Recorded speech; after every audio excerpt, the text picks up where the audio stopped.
Hey gang, number one Marmaduke fan here, and we're looking at two comedy-centric manga. Haven't you heard? I'm Sakamoto, Volume 2, and Barakamon, Volume 3. I just got home from Chicago, saw the Art Institute, and I saw Second City while I was there, which is probably the most famous improv group in the United States.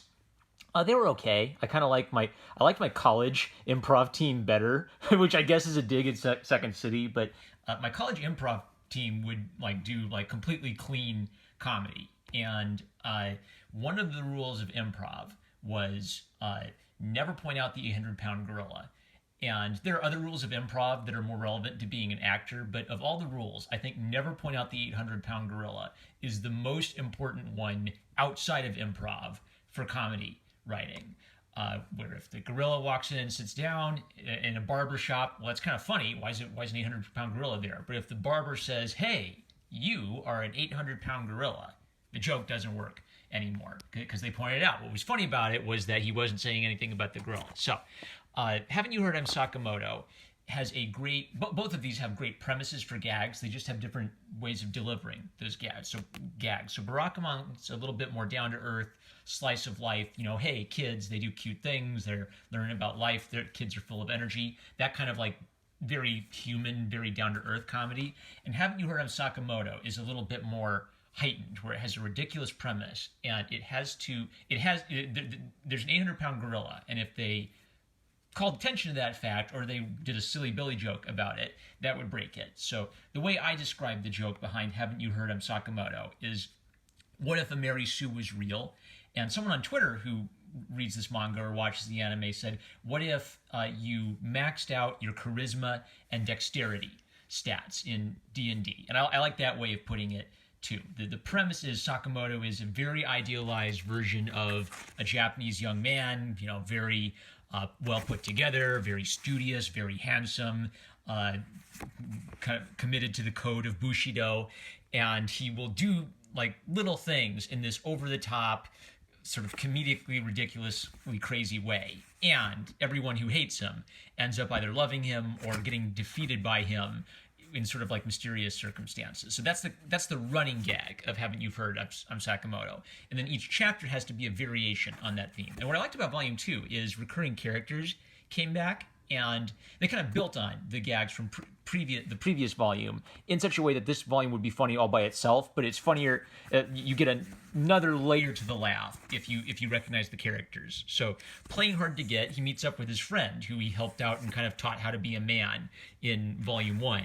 And in this one, his friend's mom is kind of a weird cougar who's totally into Sakamoto because he looks just like the dreamboat boy from her soap opera series that she watches. So he has to kind of comedically evade her for the whole chapter. I'm not going to spoil all that. I just want to talk in brief about why I think this comedy works. One of the characters who he had a fight with in Volume 1, this handsome boy model, shows up and he's in his underwear. Right? And so that's kind of weird. If you're just reading this, and you'll think, well, why is this guy in his underwear? Well, because in Volume 1, he got so, he got so obsessed with Sakamoto and thinking that Sakamoto was better than him that he decided to strip down to just try to do this weird head game with Sakamoto, and it didn't work. And then he ended up respecting Sakamoto and realizing that Sakamoto's a good guy and he should try to be like Sakamoto, not try to beat him. So then he shows up again in this volume and he's still in his underwear for no reason. And they don't call attention to it. They don't have someone say, "Hey, you're in your boxers." It's just just for some reason he took off his clothes to intimidate Sakamoto, and he's forgotten to put them back on in the month's sense. There's also a theme of Sakamoto having what would it be? Man to man with another guy who wants to be the alpha dog or the alpha male, and they sense that Sakamoto is kind of an alpha male type, and so they want to have a fight with Sakamoto, and Sakamoto just keeps evading them, or he's a Bugs Bunny type of character. So this guy will want to have a fight with Sakamoto, and just as they're about to have a fight, a police officer will show up and tell them they can't fight, and then Sakamoto will say, "Oh, we were just playing patty cake, officer." So then they play the Japanese equivalent of patty cake.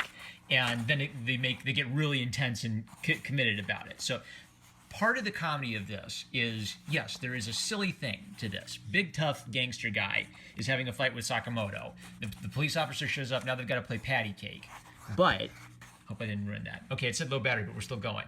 But the presentation is everything.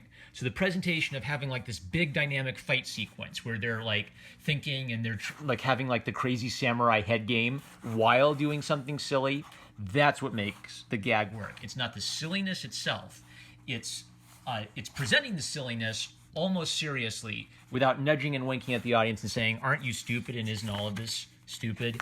And I thought this was interesting that they had a little homage to Salvador Dali at the end. So that's it. I laughed consistently throughout it.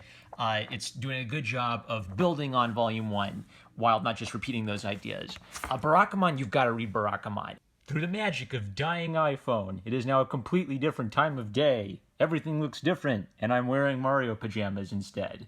All right, we're looking at Barakamon Volume 3, and like Haven't You Heard I'm Sakamoto, comedy writing, a little bit more down-to-earth, but the reason I highly recommend Barakamon is this is very, very thoughtful about the artistic process. So, in the previous volume, I haven't read Volume 1, Honda-kun is a brilliant young calligrapher who's kind of moved to a little island near Japan where they kind of speak a different dialect. It's kind of like the Ozarks. And he's trying to seek artistic inspiration. What I didn't know, because I didn't read Volume 1, is the reason he moved out there is he lost in a contest to this pretty little boy right here. So one of Honda's best friends, Kawafuji, who is an art dealer, is coming to visit him. And Kyosuke, the pretty boy here, tags along. So Kawafuji is interesting because he's a capitalist, and he looks at art based on its financial worth, but he's actually very, very thoughtful about the artistic process and what makes an artist successful. And Kyosuke is kind of like a little bit of a humble bragger. So because he beat Honda-kun in a contest, he has a tendency to kind of like accidentally lord it over or come off as arrogant, even though he kind of seems sweet and humble on the outside. But he's not entirely a bad guy. So what's interesting about Volume 3 is all of the great stuff this brings up about the artistic process. I'll just mention that Naru, so Naru is just like sort of this cute little, country bumpkin kid who, because they live, far away from Tokyo and far away from civilization, they have to find ways to entertain themselves. And she kind of became a sort of unofficial mascot for the real Japanese town this story is based off of. Like, she does things like eat gross little sea slugs, raw and unboiled. And some of the comedy comes from, Kawasuki's a city slicker, so he gets grossed out really easily. He gets kind of prissy. But I want to talk about the inspiration this has kind of from it's great, it's comedy, kind of down-to-earth slice-of-life comedy, but it's great character building. And I really want to kind of call attention to what this has to say about the artistic process. So when Honda-kun and Kyosuke talk to each other, like, we kind of get a feel for how Kyosuke really admires Honda-kun. We get, a feel for, they make fun of, how prissy he is. Like, Naru gives him a Pokeball full of stink bugs, and he freaks out because he's kind of a little girl. And he's idolized Honda-kun. He's collected like every magazine that Honda's ever appeared in for his calligraphy. And he quotes Honda with this kind of really interesting quote about the importance of calligraphy in this culture. And maybe why that's important to call attention to is, for Japan, calligraphy is kind of a combination of handwriting and literacy and a high art. So what becomes clear is that the calligraphy here is a metaphor for something bigger. It's a metaphor for like finding yourself in life, finding your individual purpose, and artistic fulfillment. So listen to this. Calligraphy is a perfection of the heart. I write calligraphy so that my own heart will be accepted by others. As I inhale deeply of the refined air, I address my paper and brush, and they respond to me affirmingly. To me, calligraphy is the art of luring myself into catharsis. Now, the entire time Honda is embarrassed because he feels like when he was young, he had no individuality, and he got used to winning. So when he lost, it kind of crushed him and is forcing him to completely reevaluate himself. So this is not only just comedic because Honda's being embarrassed about it, and this kid's being like kind of a jerk about it. It's also giving us insight into Honda's original perspective on the art. He had a very traditional, very basic, kind of fundamental perspective on the art of calligraphy that was kind of standard and wasn't that individualistic. So what's his name, Kyosuke, challenges Honda by saying, you're not improving, you're getting worse now that you're out here, because all you're doing is pointlessly trying to add too much individuality. This writing is just forced. It's not like you at all. Now, that's a little bit of Kyosuke, being a little, prissy boy, and he doesn't like that Honda has changed his style because Kyosuke idolized Honda and wanted to follow in Honda's footsteps. What's really interesting about this is it's the tension between fundamentals and individuality in art. Because Honda has felt broken, he wants to make calligraphy that no one else can make. He used to make calligraphy just like his father taught him, closely adhering to the fundamentals and the traditions of the art form. But the question for him is, if my calligraphy is acceptable, it's acceptable to who? Shouldn't my calligraphy be acceptable to me? Shouldn't my calligraphy be something that I want to make? And because Honda is kind of a neurotic individual, this conversation almost kind of like brings him to an emotional breaking point. And what he comes to terms with is that he does need to figure this out on his own. He does need to make calligraphy that brings joy to him. He just has to find a way to kind of balance the sort of individualistic mark making with the principles of beauty that described his older work, which is excellent. That's almost every artist's struggle, is how do you balance your individuality as an artist with the traditions of the arts in general. Now, Kawafuji, because he's a capitalist, he wants Honda to kind of like figure himself out because he is his friend, but Kawafuji thinks about the marketability of art. And so what Kawafuji kind of gets that the two artists actually don't get is that people learn from their instructors. So they make a really down-to-earth illustration of like the two little kids learning how to fish from like the middle school country bumpkin girl. And he says, well, you guys are just like that. Honda learned from his father, and Kyosuke idolized Honda and imitated Honda. So now Kyosuke doesn't know what to do because Honda doesn't know what to do. Now, Kawafuji's kind of encouragement is the role of the young is to break new ground without fearing the risk of failure. Remembrance beats record setting. Lose the battle, win the war. Only one beats number one. Good selling beats prize winning. So he's a capitalist, but he recognizes that kind of the role of the young is to challenge fundamental rules and take their art in an experimental direction, which is really interesting. I like how well this fits with kind of art history itself, and I like how there is a capitalistic interest in the arts and in the young kind of challenging what art should be. Now, Honda kind of like makes fun of him for that, and there's this really beautiful thing where they relate the act of trying to catch a rare fish to artistic inspiration itself.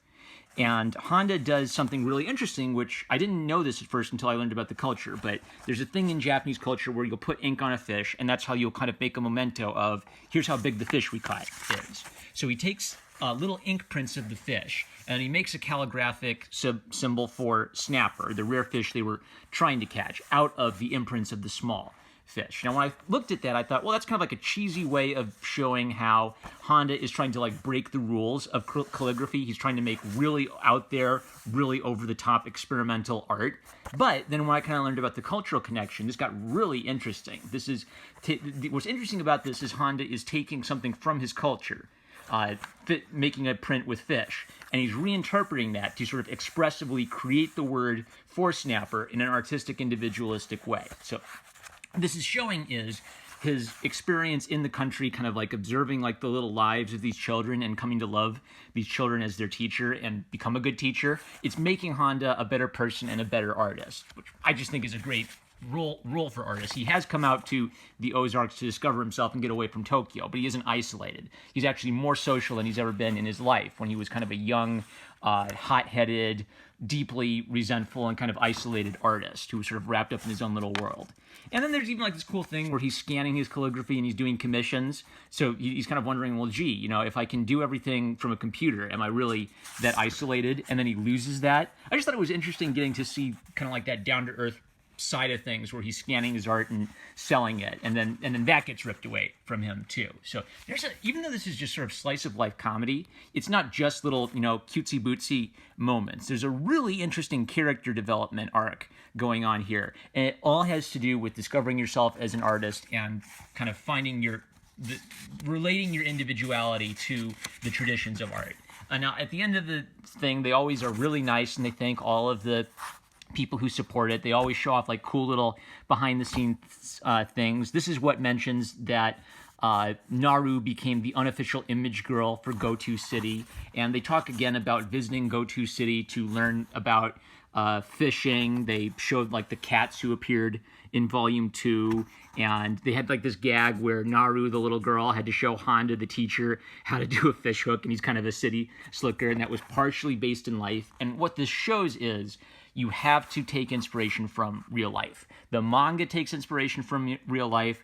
Honda's story is all about an artist who's kind of thrust into real life. He's lived in this cerebral world of making great art, and it's only through the process of kind of becoming a teacher and becoming a pseudo father figure to these country bumpkin kids that he learns how to express. He's learning how to express himself as an artist.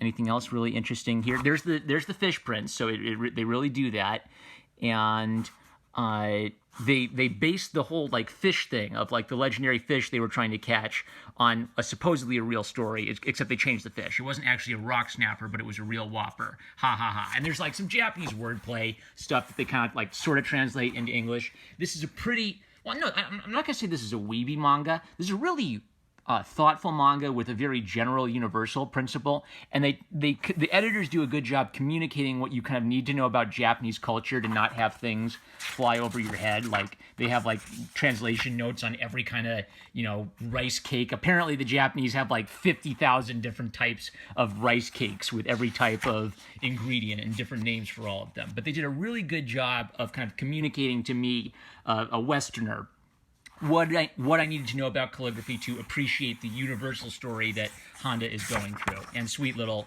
illustrations at the end of everything. Naru is a hoot. It's very true to life and kind of kids being enthusiastic and finding joy in little things. Like I was raised in a rural area, so I kind of connect with having to find interesting ways to entertain yourself outside and like chasing around animals and running around in trees and getting lost in forests, that kind of stuff. So I really click with it on that level. If you are a struggling artist, you gotta get Barakamon. It'll help you think through some of like your struggles as an artist and what it is you're going through, I think, because this is thinking about the internal life of an artist and how a lot of that internal life informs what you then start making with your hands. Great work. Okay, that's enough. We're getting way too long. I'm number one Marmaduke fan. I love you guys. If you like this video, like, comment, subscribe. Click the bell to receive notifications. Check out my Subscribe Star. Link in the description. Love my Subscribe Star subscribers. I love my Super Chat donators. Love you guys, and I'll catch you later.